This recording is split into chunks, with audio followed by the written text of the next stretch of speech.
দল বিরোধী কাজে জিরো টলারেন্স, ফের বৈঠকে সুনীল বানসাল, শ্রমিক ভট্টাচার্য। দলের নেতা কর্মীদের ফের সাবধান করলেন শীর্ষ নেতারা।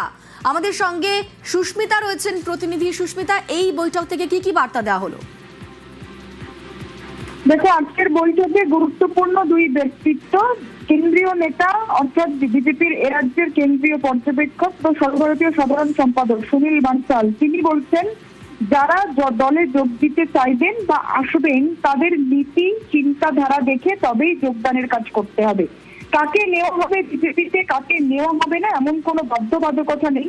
তবে যোগ্য কার্যকর্তা তৈরি করতে হবে নিজেদের বিচারধারা অনুযায়ী। যে কোনো কর্মীকে বা যে কোনো যোগদানকারী কর্মীকে নিজেদের মতো করে গড়ে পিটে নিতে হবে। শুধু তাই নয়, দলে যোগদানের ক্ষেত্রে এই যে টানাপোড়েন চলছে এই মুহূর্তে, অন্তত 14 মের পর থেকে, সেই যোগদান নিয়ে এটা যেমন সুনীল বানসালের তরফ থেকে বড় বার্তা, ঠিক তেমনই রাজ্য বিজেপির সভাপতি শ্রমিক ভট্টাচার্য তিনি স্পষ্ট করে দিয়েছেন আজ যে কোনোভাবেই এই দলে, অন্তত এই মুহূর্তে বিজেপিতে যোগদানের ক্ষেত্রে তৃণমূলীদের কোনো জায়গা নেই। কিন্তু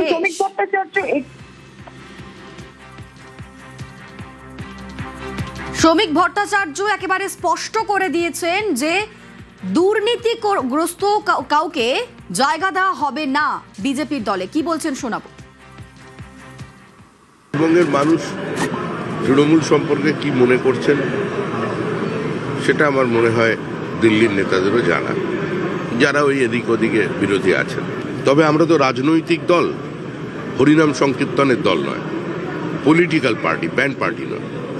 দিগ্ভ্রান্ত আশাহত হয়ে কেউ যদি দিল্লির এ প্রান্তে ও প্রান্তে ঘোরাফেরা করে, তাদের সঙ্গে যদি দেখা হয় তাহলে হায় হ্যালো তো হবেই। কেউ যদি ফোন করে তো রাজনৈতিক সৌজন্য ফোন ধরা এবং উত্তর দেওয়া। বাড়ির কাছে যদি কারোর সঙ্গে দেখা হয়ে যায়, তাকে বাড়িতে নিয়ে এসে চা খাওয়ানো, এটাই তো আমাদের সভ্যতা সংস্কৃতি। কিন্তু দরজা বন্ধ।